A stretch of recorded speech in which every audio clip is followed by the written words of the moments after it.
So for my interview, I chose to do my tattoo artist. Introduce yourself. What's your name? Where are you from? My name is Alex Crago. I'm from San Diego. All right. So what industry? What do you do? What are you in? So I'm in the art business. I do commission tattoos for a living. Almost full time. My hours are full time, but I also have another job. But we're gonna focus on tattooing today. Yeah, I mean, yeah, you also do like stickers and stuff too. And Yeah, like run other art and do stuff like that. Exactly. I stay busy for sure. Yeah. And so what are your sales like for a tattoo? We'll stick with tattoos. So what's like the projected amount of tattoos you do per month?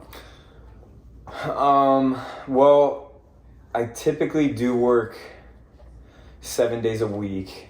So I would say it's got to be between like 30 to 50 a month. So that's a lot. Yeah, and unless I'm just cranking out a bunch of small ones, but yeah, I'd say 30 to 50. Yeah, if you do run like a flash sale, probably, Yeah. you know, like Yeah. 100, maybe 100 if you do a flash or something. Exactly. Yeah, and then like, so for profits, what's like the average expected profit per tattoo or per month? Like whatever you For can. me, right? Yeah, for you. After your expenses and stuff, like, you know. Ooh, after expenses. After your rent for your seat, your spot at the shop. I'd say, well, fortunately, since I don't own the shop itself, the way it's set up is I don't have a lot of overhead other than just paying a percentage to the shop of every tattoo, and then they kind of like, you know, they kind of do that, take care of all material and everything. I'd say $100 tattoo, the part that I pay for is roughly like $10, and I give the shop 40 of that, so I make about $50 on a $100 tattoo.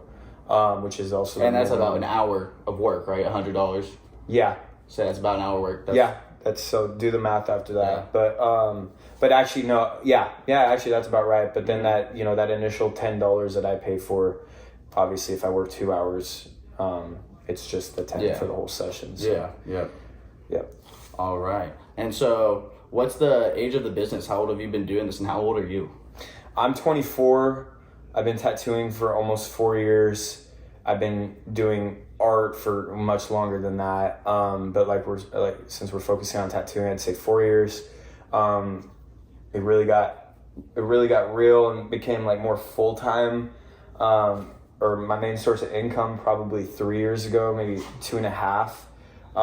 And with tattooing, it's kind of like you hit like this point where, you know, you're learning, and then you're getting better, and it happens really quickly. So as long as I just keep grinding, you know, I'll get better and make more. But it's my business. I'd say roughly probably 3.5. Let's go with that. Okay, for sure.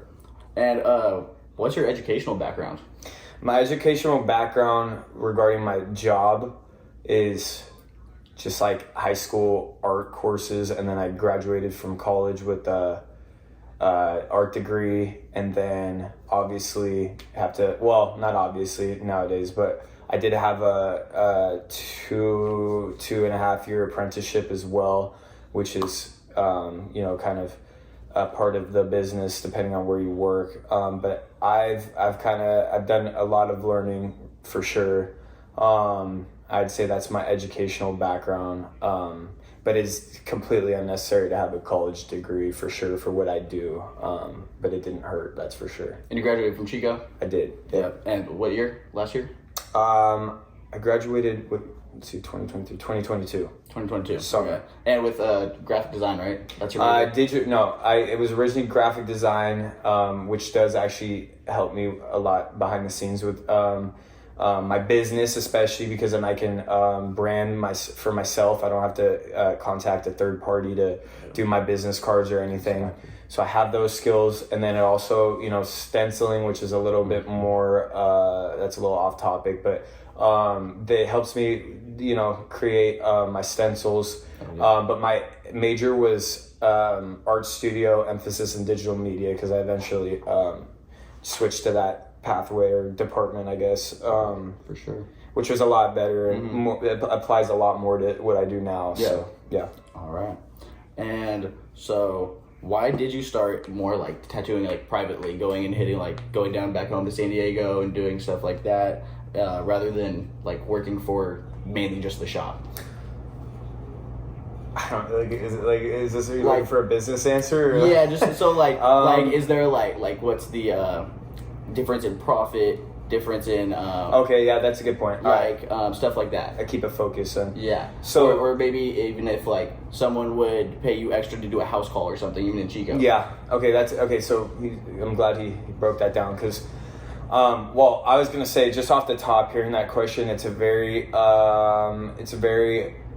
strange industry for sure. You're gonna have a lot of characters, a lot of egos, a lot of just personalities you don't agree with or mix with. But regarding the financial reasons I would do it, especially because how open-ended it is, there's really just one person who calls a shop or shots, and it's who owns the shop. So, you know, if they're not a professional individual or what I would like to think is professional, then, you know, it's just going to break me down over time and I'm going to just tap out. You know, I'm looking, you know, I'm always going to be looking for the more and most professional shop I can work at, especially being college educated and, you know, wanting structure. But anyways, yeah, no, I did break away, about a year ago. Yeah, just literally about a year ago, and started to do my own thing. And yeah, also, you know, I do travel.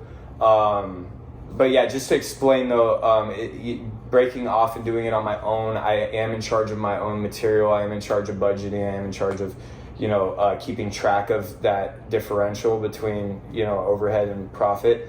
But at the same time, it is a lot more responsibility. It's nice. It's also just straight up nice to not have to pay somebody a large percentage of my income, or my earnings, I guess. But yeah, I mean, there's a lot of factors that go into why an artist would quit or why I did.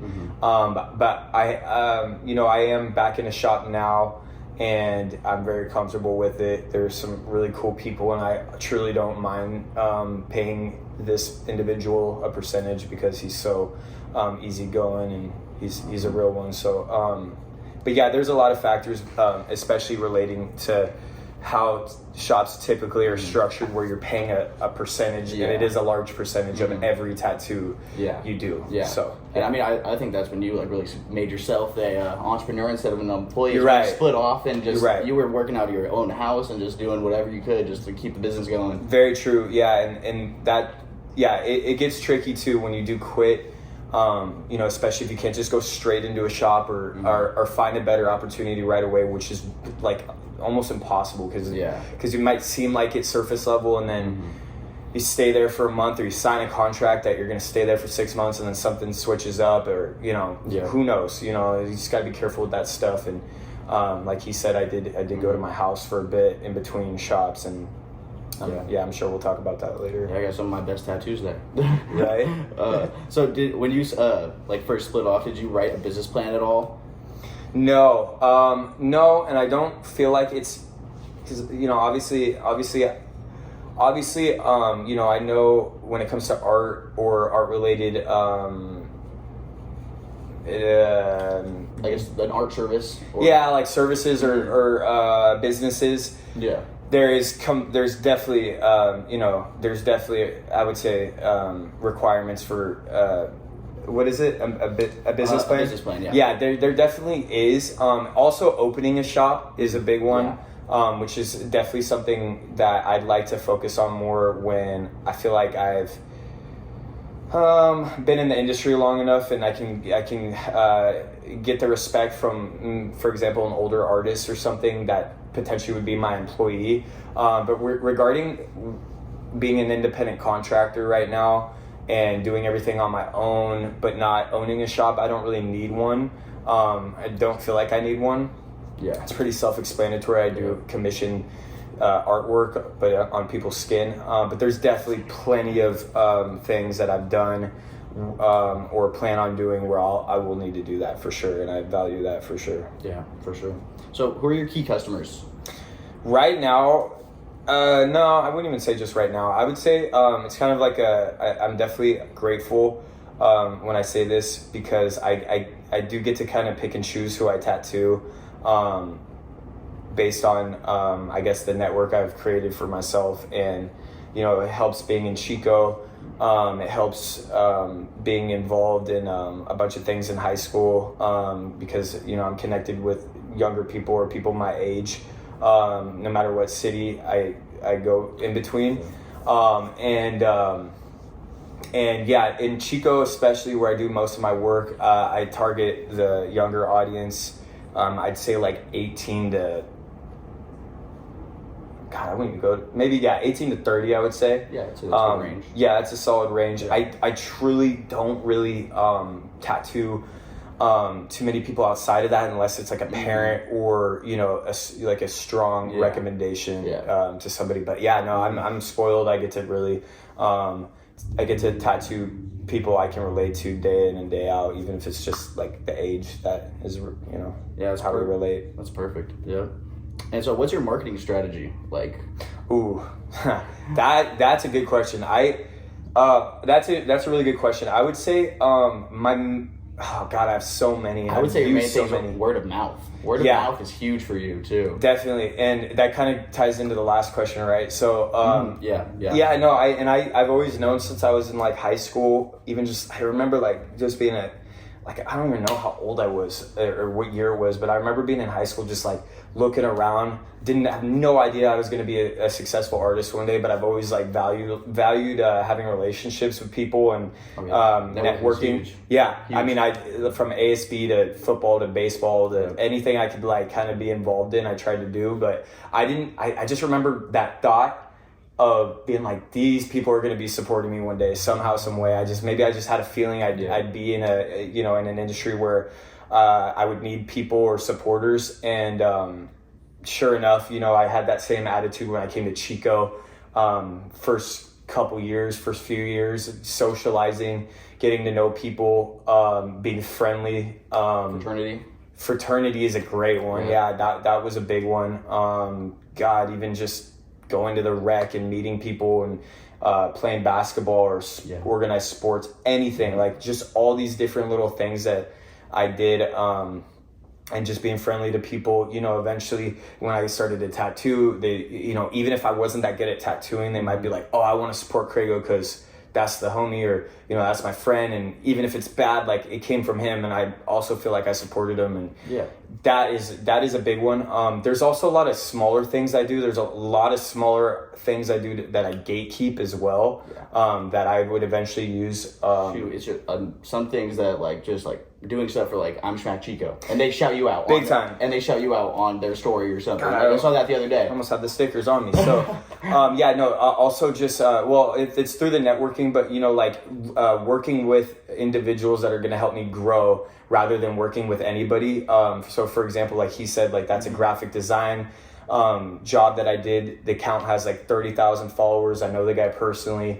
He wanted me to do the stickers. Didn't even charge him. I know the value in collaborating with somebody that has a platform like that. And and sure enough, I have shout outs ready to be shouted out whenever I'm ready, and he's down to do it, right? So that's kind of how I trade exposure for work sometimes. Also, you can just do little things like giveaways. That's big. I got probably 150 followers on the last giveaway, and it really wasn't even that much. Like there's people that won, and I was like, it's gonna suck giving a free tattoo, but it really didn't. It was so worth it. And it, people were interacting with my page, and there's just so many different little things you could do though. And I value marketing probably more than most tattoo artists that I know. I find myself giving the shop owners advice rather than learning things from them regarding marketing. I'd say you post more than any other tattoo artist I've ever seen. That's been a big one. Your socials and everything, you post a ton. Every tattoo. That's almost a big one. And all different styles. Yes, diversity with styles is, or being that can hurt you and also help you because sometimes people want to see you do one thing really well, and that'll increase your credibility. That'll kind of just like narrow your audience and really just like please that audience over and over again, rather than being diverse and grabbing some people from here and some people from here that like this style and this style. That's that's a tricky conversation actually, but I am I am very diverse with my or versatile with my styles, and yeah, no, it seems to help me because it's you know, dabbling in all of them. It's hard to say no to people when they want something a little different than what I maybe want to do. Yeah. It's not like I can't do it, you know, so. Or maybe a tattoo that's like mixed styles. Yeah, that's true too. That's when it might get fun too, is when I'm like kind of mixing it, like he just said, mixing styles together and maybe creating my own style. Who knows? We'll see where this business takes me. Yeah.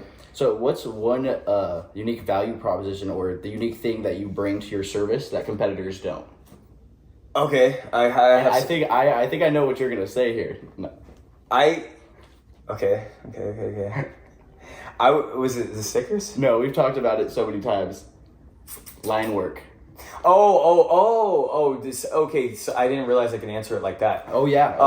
I would definitely say and that happened kind of unintentionally, but it ended up paying off. I did spend like the first year and a half of tattooing like really only doing line work. I really barely even knew how to shade because I just was so focused on getting my lines right before I dabbled. Best lines in Chico. I definitely would like to think I have solid line work. It's probably what keeps me so busy, to be honest with you, because it's one thing to like have a bunch of friends or, you know, clients, but it's another thing to like be good at what you do, right? So yeah, I'd like to think I have really good line work. I also I do like to just give the way, I don't know what exactly this question is looking for, but I instantly thought about I like to, back in the day I used to make custom, that was my thing. I made stickers and I sold them. Yeah. And I tried to do like a unique one every month, and I sold them though. So, you know, eventually like when people kind of were like, all right, like I can't afford it every time, right? Yeah. Started to slow down a little bit. And then I started to make money from doing tattooing, and I was like, you know what? This will be my way of giving back to my customers. So I've been slacking a little bit lately, but I try to do unique designs as often as I can, and then will give them to my clients until I run out, and then that's when we order a new one. I think I have one or two of every single one. I don't know. I just think it's a different experience when you get something out of it, more than just the tattoo. Definitely right? Not like when a brand sends me, like I get a package. Yeah, you get a sticker in there. Oh, I love that. It's the best. It's oh my gosh, it's amazing. This brand is sick. Exactly. Let me keep buying from this brand. Exactly. So, what's one marketing strategy or tip that you've used to attract customers? Okay, I'll give you a crazy one, just because this one was really this one was kind of outside the box. But so the last shop I worked at, I managed it, so I did have a lot of freedom when it came to stuff like that. But being previously in the graphic design department at Chico, I got respect from some of the professors that, even though I didn't finish in that department, they knew who I was, I knew who they were, and also they knew I had, you know, the skills with the programs, right? Yeah. So the graphic design department also had to have an internship to graduate. That was kind of like how it worked. Oh, okay. So what I did, because, you know, I'm not trying to sound like sneaky or anything, but I do enjoy like teaching and, you know, just being connected with other artists or designers. So what I did was our shop offered a graphic design internship, and what that allowed us to do was put flyers that we were hiring one all over campus. So we can't just put like our shop, we can't just put a flyer of our shop and say, come get tattooed here, but saying that our shop's hiring that's smart. So it was very outside the box. Smart. Yeah, it was very outside the box. That's really smart. And that was like right around the time that the freshmen were getting here. Yeah. And you know, if they happen to be going through the hallway, even if they weren't a graphic design student, they might be like, oh, there's a tattoo shop, I want a tattoo. Yeah. So these are the sort of things I usually would gatekeep, but at the time I was like managing the place, you know, and I didn't mind helping out. But I feel like I'm very creative with the marketing. That's one of the ones. Yeah, that's a crazy idea. Wow. I didn't even know you couldn't like advertise on campus like that. No, you can't. There's no way like that. I don't even know what would come out of it, but no, you can't just put like, you know, random flyers. It's got to be related to school. Yeah. In fact, the graphic design professors were so stoked about it that they sent like a mass email to the entire department, hundreds of students. I know what you're talking about. Yeah, they sent like a whole, an email saying like, this tattoo shop's hiring it, bro. It was like, this worked out great. Yeah. That's great. Yeah. So, have you ever had any cash flow problems? And if no, how did you prevent that? I'm trying to think. Nah, not really. Not ever. Not since the day I said that my business would have started, which isn't even the entire time I've been tattooing. I would say no. I don't think I've ever had to like borrow money or struggled like paying the bills at the end of the month. But obviously I've worked with plenty of artists that have definitely dealt with that. And for example, just even recently, it was pretty slow over the summer for some of my coworkers. Fortunately, I didn't deal with that. But I recommended to them to drop their prices because a huge opinion that I'm very strong and stubborn about this is it's like if somebody hits you up for work and they give you a budget, but that's not necessarily what you would charge them. You'd probably charge them more, right? It's like you could say no because they didn't have enough for what it's worth, or you can use their budget and actually do the tattoo. Because if you say no, you don't do the tattoo. What are you gonna do? Sit around the shop all day? And wait for somebody. You're losing money. You're losing money instead of just like getting to stop being so stubborn and just working with their budget. It's a tricky one because then at some point you might be. It feels like you're hooking everybody up, but if you're busy, you're busy. It's an argument for sure, but I can see where that would be like if someone comes in wanting to pay full price and you're already doing the tattoo on the person with a budget. That's where it would get a little. It gets a little annoying. I can see that because it's like for example, like like if you can afford it and our other friend can't afford it, okay, and I'm hooking up the other friend. I wouldn't want to charge you full price because you're still my friend, right? So that's where it gets tricky. Exactly. And I'm not like that because I'm. It's just embarrassing. Like if I were to have to, I know what you mean. But that's a good opportunity though, that's a good opportunity where you would, the person that can't afford it would tip if they wanted to take care of me or wanted to, So that's actually a great segue into this. How do you price your service? Do you base it on your costs, your profit margin, or competitors' prices? Ooh, I would say more competitors' prices. Okay, for sure. Yeah, that's a tricky one because I feel like sometimes I'm stepping on people's toes out here, but I also think that I think the majority are stubborn and they're like, this is what my stuff's worth. Okay, well, you're sitting around more than I am, right? So that's where it really is like, I don't feel that bad. Like, drop your prices then. Yeah. I don't know what to tell you. I get that. I'm definitely a competitor when it comes to that. I don't look at it as a competition, but I think that I've created this business where it is some sort of a competition between me and other artists out here or whatever. But I would say probably if you really break it down, it'd be more related to that than really thinking about like, overhead or like the bills I got to pay at the end of the month. It's just like, as long as I'm busy and I'm tattooing, I will pay my bills. So there's some. I'll draw the line too. Like if somebody's like trying to pay $100 on something that's worth like 5 to 10 times more, like there's no way. It's not happening. But if it's not too far off, like we could work something out. So that's actually another great segue. So who are your competitors? Actually, that's a stupid question because it's all the other tattoo artists in Chico. Yeah, right. And so, are there ever any times where you collaborate with your competitors? Ooh. So maybe say someone does line work, someone does shading, or willingly maybe that. I would say, I guess so, because I wouldn't say it's collaborating though. Like it's more like me maybe just getting a little too busy, and I'm like, hey bro, like you'd be better at this design anyway. Talking to like maybe a competitor, that's also a friend. But maybe like a competitor such as like I'm just gonna say Elijah, like works in the same shop. Okay, so for example, with Elijah, like, obviously I don't look at it as competition. Yeah, exactly. But it's competition. Right, technically. Exactly. So I would say that, I would just say it even happened recently, like I got a little busy.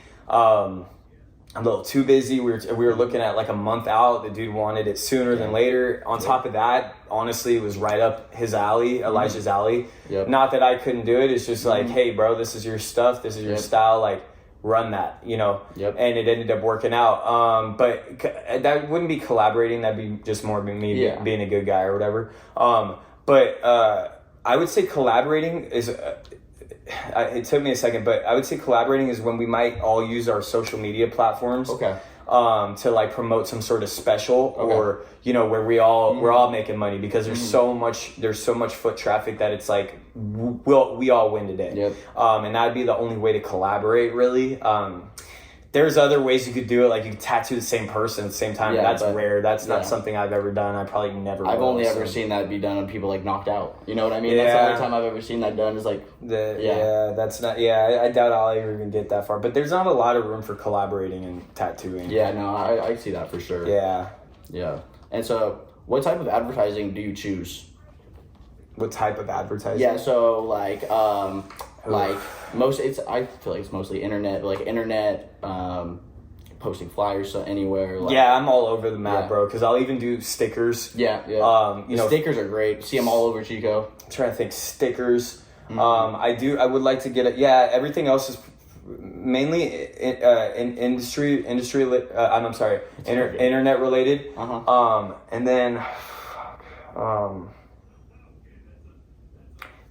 just sometimes I get a little creative with flyers and stuff, but it all seems to stem from like, other than that stuff, it all seems to stem back to like, or stem from internet related.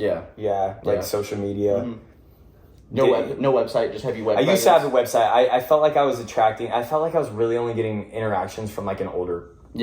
I see that for sure. And so, why do you choose to do business mostly in Chico when you could like move down to SD and move or like are you looking to move to San Diego and get more profit there? Like why do you choose this location? I choose this location. It is a great question because it's something I've been going through a lot lately. But you know, I just wanted to make sure I'm completely financially stable. That's just me kind of avoiding like a huge life change or just kind of procrastinating, I guess. I've been here for 6 years. And also I'm obviously busy as could be here. So, you know, I do value having clients here. I do have a decent amount of clients down there and there's a lot more people down there, just a larger population. And you make more, which is something I'm discovering nowadays. Or just how the economy is down there. Yeah, the economy is just, it just benefits tattoo artists a lot. I don't know how or why, but it does. And I'm learning that more as I've gotten older and visited more often. So that is a good question. I would say just because I'd say it's ultimately I'm still here because I'm on a lease for one, and for two, I do value my clients that have kept me busy all these years here, and I'm established. I'm established, and I'd like to you know be here for them as long as I can. So.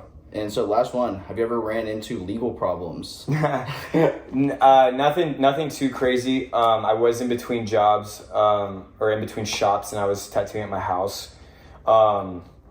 I don't know who said what or what happened exactly, but the city came first. They said, you know, we're here to make sure that, you know, well, they already knew that I had something going on, like a body art practice inside my house, but they were just like, we're just making sure you don't have like shop hours or, you know, a neon sign that says tattoos. You know, we're just kind of trying to figure out the like extent of what's going on here.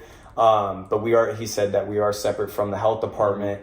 That's who you really had to watch out for. That's who I would really have to watch out for because I never advertised my house or, you know, because they could take away your license and stuff. Yeah, so the health department could take my license away or, you know, put me on like some sort of, I don't know, suspension or something. But we didn't even get that far. They just kind of, you know, I was straight up with them and talked to them on the phone. I was like, yeah, I'm in between jobs right now. Like they understood how it was, but they're like, you know, there's rules to this stuff. Got to figure it out like 12 hours, right? I got it figured out right away. I got my license all squared away. Went straight to a shop, got hired right away. You know, it was a little sketchy at first because I knew the guys, but I didn't know the guys that well. I think I got tattooed there like the day after you moved in. It worked out. It worked out for sure because they're like I said, I've never been so happy at a shop before now. But I was a little hesitant at first, so. But yeah, it worked out. But there's definitely things that we got to be careful of. You know, my house was very sanitary. Obviously, I'd been doing it long enough. But at the same time, you know, it's got to be approved and everything's got to be legitimate, which I completely understand. Yeah. You know, got to do what you got to do sometimes. Yeah. Well, that's it. I appreciate you. You're welcome. Thank you, bro.